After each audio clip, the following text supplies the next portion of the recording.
Assalamualaikum warahmatullahi wabarakatuh. Alhamdulillahilladzi khalaqal mauta wal hayata liyabluwakum ayyukum ahsanu amala. Asyhadu an la ilaha illallah wahdahu la syarika lah wa asyhadu anna Muhammadan abduhu wa rasuluh.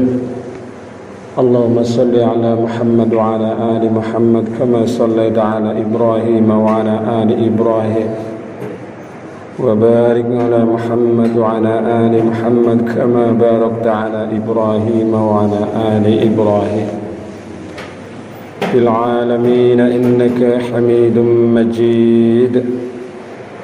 Ayyuhal ikhwan taqullaha haqqa tuqatih wa la tamutunna illa wa antum muslimun. Qala Allah ta'ala fil Qur'anil Karim, a'udzu billahi minasy syaithanir rajim. Subhanalladzi asra bi 'abdihi lailan minal masjidil haram ila al masjidil aqsa alladzi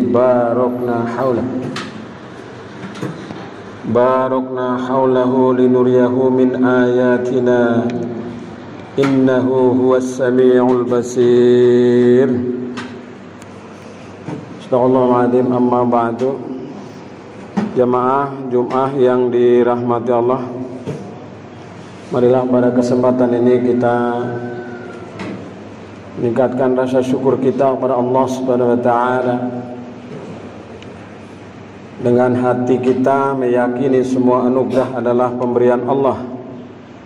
Dengan lisan kita mengucapkan Alhamdulillahi Rabbil Alamin. Dan dengan perbuatan kita, yaitu memenuhi apa yang menjadi harapan dari yang menciptakan kita. InsyaAllah dengan bersyukur ini nikmat kita akan senantiasa ditambah dan terus ditambah. Selanjutnya saya selaku khatib mewasiatkan, mengajak kepada diri saya sendiri dan umumnya kepada jamaah sekalian, marilah kita meningkatkan iman takwa kita pada Allah Subhanahu wa taala. Karena hanya dengan berbekal takwa ini kita akan memperoleh kemuliaan di hadapan Allah. Inna akramakum 'indallahi atqakum. Sungguhnya orang yang paling mulia di antara kamu sekalian adalah orang-orang yang paling bertakwa di antara kamu. Jemaah yang dirahmati Allah, hari ini kita masuki hari yang ke-26 di bulan Rajab 1444 Hijriah. Biasanya dikenang hari esok ini dengan sebuah peristiwa besar, yaitu Isra dan Mi'raj, yang jatuh pada tanggal 27 Rajab menurut pendapat sebagian besar atau jumhur ulama. Allah menyampaikan di dalam Al-Quran surat Al-Isra, yaitu surat yang ke-17 ayat 1. A'udzu billahi minasyaitonir rajim. Bismillahirrahmanirrahim. Subhanalladzi asra bi'abdihi lailan minal masjidil haram ilal masjidil aqsa alladzi barakna haulahu linuriyahu min ayatina innahu huwas sami'ul basir. Maha suci Allah yang telah memperjalankan hambanya, yaitu Muhammad, pada malam hari dari Masjidil Haram ke Masjidil Aqsa, yang telah kami berkahi sekelilingnya, agar kami perlihatkan kepadanya sebagian tanda-tanda kebesaran kami. Sesungguhnya Dia Maha mendengar lagi Maha melihat. Al-Quran surat Al-Isra ayat 1. Jemaah sekalian yang dirahmati Allah, Isra adalah perjalanan Nabi dari Masjidil Haram di Mekah ke Masjidil Aqsa di Palestina sekarang. Kemudian Mi'raj adalah perjalanan Nabi Muhammad dari Masjidil Aqsa ke langit 7 ke Sidratil Muntaha. Jamaah sekalian bisa membayangkan betapa ini adalah merupakan sebuah peristiwa yang luar biasa, yang mungkin menurut standar akal fikiran yang pada umumnya ini adalah mustahil. Tapi bagi Allah tidak ada yang mustahil. Bagaimana para nabi dan rasul dulu dia mendapat anugerah yang berupa mukjizat. Bagaimana Nabi Musa alaihissalam tongkatnya bisa berubah menjadi ular yang sangat besar. Bagaimana tongkatnya bisa membelah lautan yang kemudian menjadi daratan. Itu kan sesuatu yang mustahil menurut kita. Tapi bagi Allah itu tidak ada yang mustahil. Idza arada syai'an ayyakula lahu kun fayakun. Apabila Allah telah menghendaki, maka Allah cukup berfirman, jadi maka dia akan terjadilah. Juga Nabi Ibrahim alaihissalam yang dibakar dia tidak hangus, tidak mati, bahkan merasakan api yang dingin, karena apinya diperintahkan supaya dingin oleh Allah Subhanahu wa taala. Kun bardan wa salaman ala Ibrahim. Jadilah kamu api yang dingin dan memberikan keselamatan bagi Ibrahim. Dan masih banyak lagi para nabi dan rasul yang sedemikian mengalami peristiwa yang dahsyat. Dan Rasulullah di antara peristiwa yang luar biasa mukjizatnya adalah peristiwa Isra Mi'raj ini. Perjalanan dari Masjidil Haram ke Masjidil Aqsa, lalu naik ke langit 7, kemudian naik ke Sidratil Muntaha, kembali lagi kurang dari 1 malam. Ini peristiwa yang luar biasa. Maka dari itu jemaah sekalian, semua ini adalah bisa diterima dengan nyaman, dengan enak, karena kita memiliki iman, karena kita percaya, karena kita yakin akan kekuasaan Allah Subhanahu wa taala. Maka dari itu mari kita berusaha untuk mengagungkan kebesaran Allah Subhanahu wa taala, dan kita mengambil hikmah dari peristiwa Isra dan Mi'raj ini. Jemaah sekalian yang dirahmati Allah, di antara hikmah peristiwa Isra Mi'raj ini yang pertama adalah merupakan tasliyah atau hiburan, pelipur lara bagi Nabi Muhammad SAW. Karena pada waktu itu sebelumnya Nabi Muhammad ditinggal mati oleh pamannya Abu Thalib dan istrinya yang tercinta, yaitu Khadijah. Maka tahun itu disebut dengan Amul Husni, tahun duka cita, betapa kepedihan yang sangat mendalam. Lalu oleh Allah Subhanahu wa taala dihibur dengan peristiwa Isra Mi'raj ini. Kemudian yang kedua adalah bahwa Rasulullah SAW ini adalah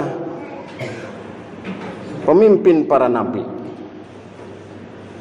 yang pada waktu itu Nabi Muhammad SAW bertemu dengan para nabi-nabi sebelumnya, dan nabi-nabi sebelumnya memberikan penghormatan kepada Nabi Muhammad SAW, dan Nabi Muhammad ini pula yang kelak diberikan izin oleh Allah Subhanahu wa taala untuk memberikan syafaat kepada umatnya. Maka berbahagialah kita menjadi umatnya Nabi Muhammad SAW. Kemudian yang ketiga jamaah sekalian adalah tentang Masjid Aqsa yang ada di Palestina. Ini adalah merupakan salah satu masjid yang harus kita jaga kesuciannya, karena ini adalah merupakan kiblat pertama umat Islam sebelum kita berpindah kiblatnya ke Masjidil Haram atau kita menghadap ke arah Ka'bah. Jemaah sekalian yang dirahmati Allah. Kemudian hikmah yang keempat adalah mengenai urgensi atau pentingnya sholat. Rasulullah SAW pada peristiwa Isra Mi'raj ini langsung mendapatkan perintah, yaitu sholat 5 waktu dari Allah Subhanahu wa Ta'ala. Ini menandakan bahwa sholat ini adalah merupakan ibadah yang sangat penting. Maka oleh Nabi disampaikan bahwa sholat adalah tiang agama. Barang siapa mendirikan sholat, berarti dia mendirikan agamanya. Barang siapa yang meninggalkan sholat, berarti dia merobohkan agamanya. Jadi dengan demikian sholat ini merupakan ibadah yang paling pokok dalam Islam. Sebagaimanapun situasinya kita, kondisinya kita tetap sholat. Dalam keadaan sakit, kita tetap sholat. Dalam perjalanan, kita tetap sholat. Karena begitu pentingnya sholat. Maka dalam perjalanan diberikan keleluasaan rukhsah, yaitu ada sholat yang namanya sholat jamak dan sholat qashar. Sholat jamak itu dikumpulkan, sholat zuhur dengan asar atau maghrib dengan isya. Kemudian sholat qashar adalah sholat yang diringkas, yaitu sholat yang 4 rakaat bisa dilaksanakan 2 rakaat, dan pahalanya tidak berbeda dengan sholat yang ketika 4 rakaat, insyaallah. Maka dari itu jemaah sekalian, anak-anak kita pastikan rajin sholat 5 waktu. Kalau anak-anak kita tidak rajin sholat 5 waktu, ini berarti tugas kita. Anak-anak kita perlu kita pandu terus. Yang ditanya ketika bapak, saudara sekalian, kita pulang dari mana? Sudah sholat belum nak? Kita bepergian kemana-mana, yang kita pikirkan kita sholat di mana? Baru yang lain kita mungkin mampir makan di mana dan seterusnya. Pendek kata, sholat ini menjadi bagian penting dalam hidup kita. Entoh itu hanya 5 waktu. Andai kata dulu diperintahkan oleh Allah 50 waktu, wah, repot sekali kita kelihatannya. Baru sebentar kita setengah jam sholat lagi. Kita 5 waktu. Dan itu pun masih banyak yang belum melaksanakan. Nah, ini menjadi tugas bagi kita jemaah sekalian. Dan banyak Quran, banyak hadis Nabi SAW yang menerangkan tentang pentingnya sholat. Bahkan Nabi menyampaikan, awwalu ma yuhasabu bil abdu yaumal qiyamah as-shalah. Yang pertama kali dihisab nanti pada hari kiamat adalah sholatnya. Kalau sholatnya bagus, yang lain dijamin bagus. Nah, tapi kalau sholatnya rusak, yang lain juga ikut rusak. Maka perbaiki, mari kita sholat ini. Kita mulai dari anak-anak kita, pastikan mereka itu rajin sholat 5 waktu. Jemaah sekalian yang dirahmati Allah. Kemudian hikmah yang kelima, yaitu kita perlunya merapatkan barisan dalam berdakwah. Rasulullah SAW sebelum peristiwa Isra Mi'raj ini, dia pernah hijrah ke Taif, tapi disambut dengan lemparan batu. Di Nabi Muhammad SAW itu sampai terluka. Yang kemudian nanti setelah peristiwa Isra Mi'raj akan ada sebuah peristiwa yang besar. Apa itu? Yaitu hijrahnya Nabi Muhammad SAW dari Mekah ke Madinah. Dan ini merupakan tonggak baru bagi kemajuan dakwah Islamiyah. Maka dari itu sudah saatnya bagi kita jemaah sekalian untuk terus bersemangat merapatkan barisan dalam berdakwah. Mari kita lebih bersemangat meningkatkan ghirrah kita dalam berjihad, berjuang di jalan Allah, dan dalam berdakwah amar ma'ruf nahi munkar. Sebisanya, semampunya, yang penting kita tetap berusaha. Kemudian yang berikutnya adalah, yang keenam adalah hikmah keberanian Rasulullah sallallahu alaihi wasallam. Rasulullah ini luar biasa menghadapi tantangan, hambatan dan gangguan, dan tidak pernah gentar sedikit pun. Kalau kita berdakwah sekarang hampir tidak ada tantangan. Enak-enak saja sekarang berdakwah. Tapi kenapa kita bersantai ria, tidak meluangkan waktu untuk berjuang dan berdakwah? Sehingga Rasulullah sallallahu alaihi wasallam ini perlu disampaikan kepada anak-anak kita, ini adalah manusia paling hebat di dunia. Luar biasa. Paling hebat. Di saat teknologi belum maju, di saat peradaban belum modern seperti sekarang ini, Nabi Muhammad sudah bisa mencapai langit 7. Ini luar biasa. Dan itu real, sebuah nyata. Maka Abu Bakar As-Siddiq begitu mendengar Rasulullah sallallahu alaihi wasallam menceritakan baru saja mengalami peristiwa Isra Mi'raj, Abu Bakar menyampaikan, "Shadaqta ya Rasulullah." Benar engkau ya Rasulullah, engkau benar. Jadi orang yang beriman itu tidak ada keraguan di dalam membenarkan terhadap wahyu Allah Subhanahu wa taala, kebenaran yang dibawa oleh Rasulullah sallallahu alaihi wasallam. Jadi Nabi Muhammad harus menjadi idola bagi kita. Harus menjadi teladan bagi kita, bagi generasi kita, anak-anak kita. Di tengah percaturan, pergumulan teknologi yang seperti sekarang ini, kita perlu menghadirkan Nabi Muhammad SAW dalam fikiran, dalam hati generasi kita. Kemudian yang terakhir, jamaah sekalian yang dirahmati Allah, yaitu hikmah tentang adanya balasan perbuatan baik dan perbuatan buruk. Jadi Rasulullah dalam peristiwa-peristiwa Isra Mi'raj ini banyak diperlihatkan mengenai bagaimana orang-orang yang berbuat baik dia akan mendapatkan pahala kebaikan, dan orang-orang yang berbuat maksiat, berbuat dosa, tidak mau beribadah, dia mendapatkan siksaan. Maka dari itu mari kita terus berusaha untuk melaksanakan perintah-perintah Allah semampu kita yang bisa, sembari kita meninggalkan larangan-larangan Allah Subhanahu wa taala. Karena tidak ada manusia yang akan bisa terselamatkan kecuali oleh dirinya sendiri, amal dirinya sendiri. Amal sebaik apapun dia akan mendapatkan balasan dari Allah Subhanahu wa taala.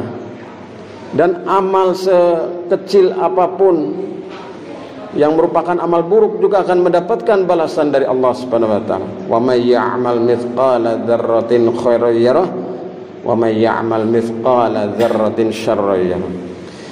Inilah jemaah sekalian sekelumit romantika peristiwa kita, sehingga tidak hanya sekedar kita mendengar cerita-cerita saja, tapi kita bisa mendapatkan inspirasi, mendapatkan motivasi dalam kita membangun diri kita menjadi manusia-manusia yang bertakwa, manusia-manusia yang dimuliakan Allah Subhanahu wa taala. Semoga Allah Subhanahu wa taala membimbing kita semuanya. Amin ya rabbal alamin. Barakallahu li wa lakum fil Qur'anil azim wa nafa'ani wa iyyakum bima fi minal ayati wa dzikril hakim. Aqulu qawli hadza astaghfirullahal azim innahu huwal ghafurur rahim.